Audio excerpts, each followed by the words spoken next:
Hi, my name is Mary Beth Breidinger, and I am the Secretary for the City of Spencer ADA Council, American with Disabilities.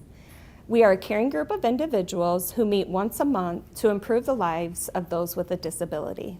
Today, I'm going to introduce you to one of our friends, Molly Giddings, via Zoom. I am a vocational rehabilitation counselor, so I help individuals with disabilities with employment. So I help them find jobs.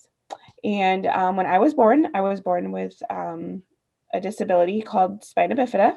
And so that disability affected the way that I use my legs. So my walking and my balance, all of that is what that affects. I have to say that I'm really lucky to have the supports that I have.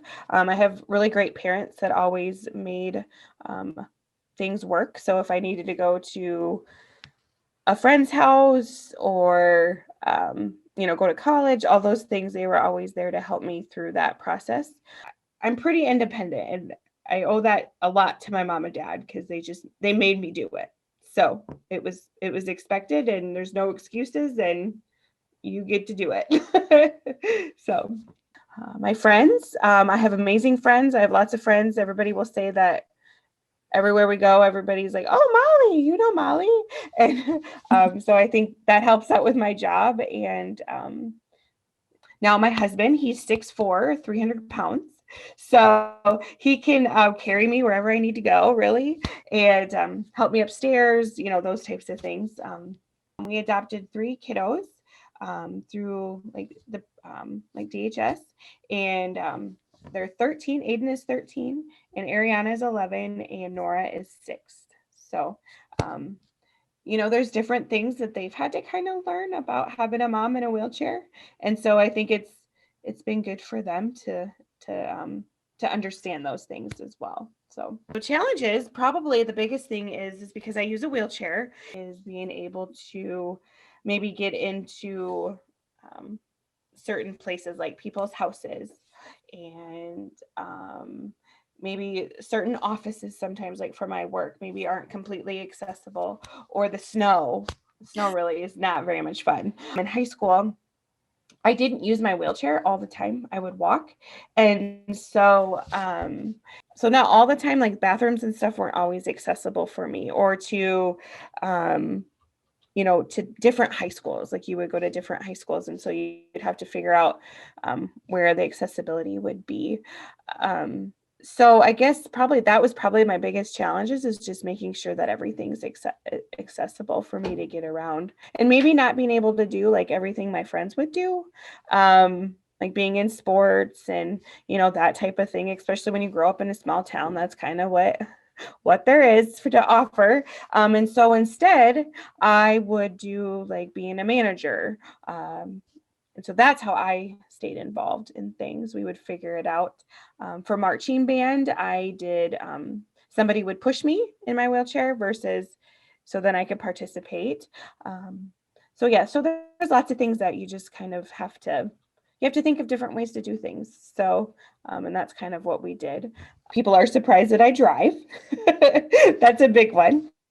Um, or that I'm a mom. That's another big one. I have a really cool car. So that's probably another obstacle, I guess people could say. It costs a little bit more for me to drive than probably a typical person.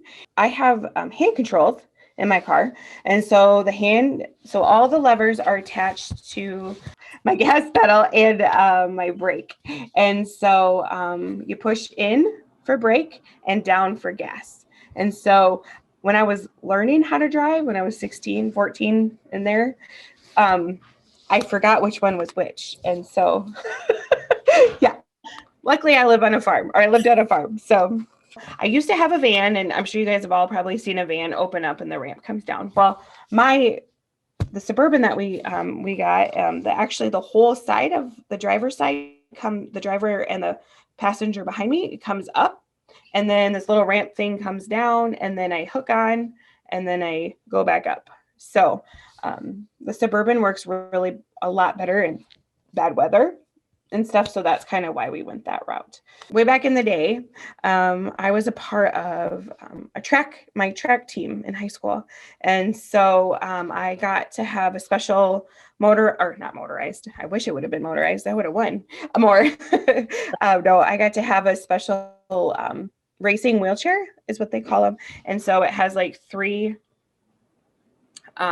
wheels on it, and then I would sit kind of like in a little ball, and then I would race. I would go to like state track, like down in Drake at the Drake Stadium, and then I got to go to New Jersey and California, and got to race against people from all over the United States. So it was a pretty cool. My community was really awesome and helpful because, I didn't come from a family that had lots of money and, like we could just go everywhere we wanted.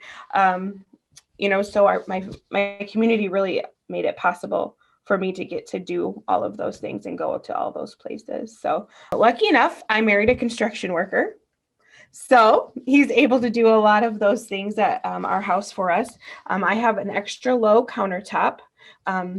Our stove doesn't have a drawer on it like most stoves do, like for your pots and pans and all that kind of stuff. And so we don't have that. So it's extra low. And then my husband, since he's tall, he gets one countertop to himself. And then my washer and dryer, they open to the front, so I don't have to like dig in. Let's see what else. We have a ramp that gets into our house.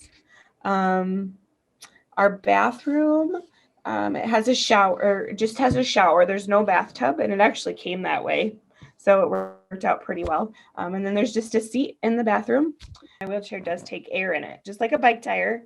So I order off of Amazon, or I have this other wheelchair site that I can order materials off.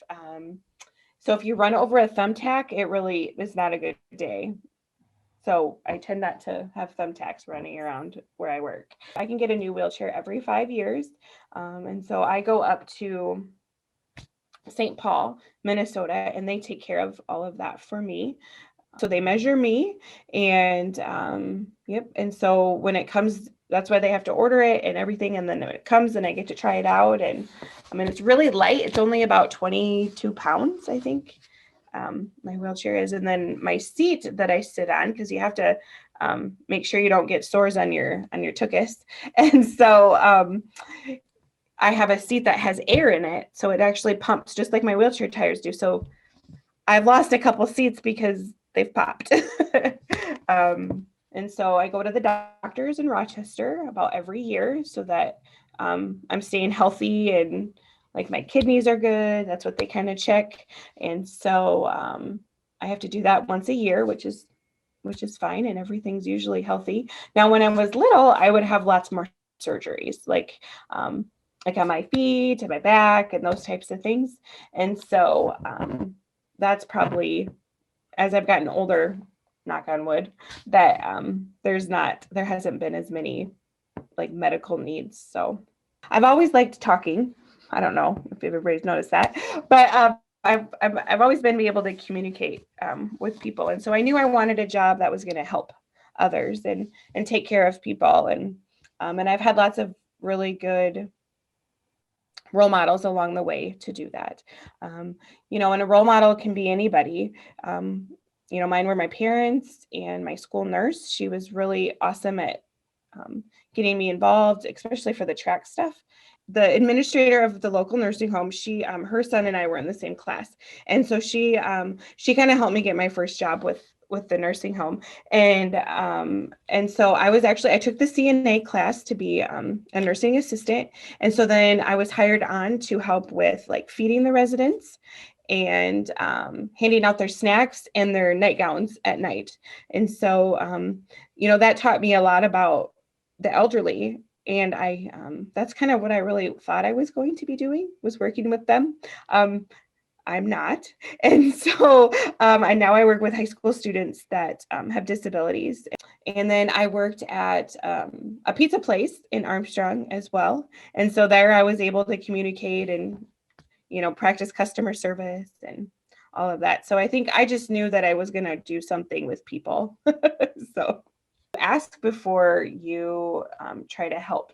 Like in the grocery store, like the top shelf, like I can't really reach. And so I usually hope that there's somebody in the aisle there with me if I'm by myself. But it's really, really, really important to ask first, because you wouldn't want to hurt the person. And I know it wouldn't be intentional to do that, but you kind of, when you're have a physical disability, you got it down. You have a routine and you kind of know what to do. So like if somebody, like you can offer to open the door, that's okay. Those types of things. And nice ways to ask, like people will ask me sometimes, what's wrong with you? That's probably not the best way to ask that. You could say, why are you in a wheelchair? That would probably be the best way to, I've had my disability all my life, so there's nothing new to that, but some people might not, and so they could be a little bit more sensitive than I would to that question. Remember when you're parking, that you don't park in the handicap stalls, and the extra space where there's lines, you don't park there, because that's so that I can get out of my car or somebody else can get out of my car.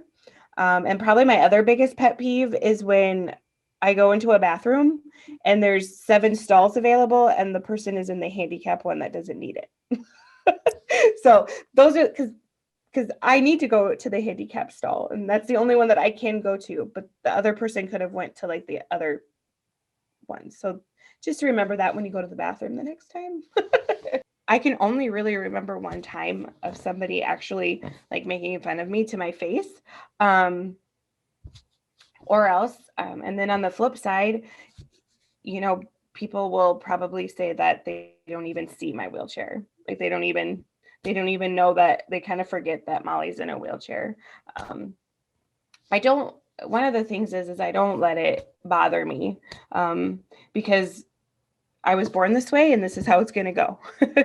And so if you have any disability, like ADHD, autism, a learning disability, anything like that, is that's how you were made. And there's ways to figure out how to be successful and be happy and not let those things get in your way.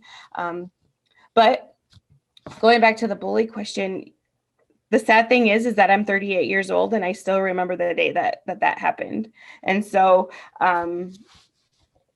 as young, adults or students, you guys need to really remember on what you say can be very hurtful to somebody, and for somebody to actually, it sticks with them like their whole life. So, but, and the other part of, I think, about maybe being bullied, or people just don't understand either.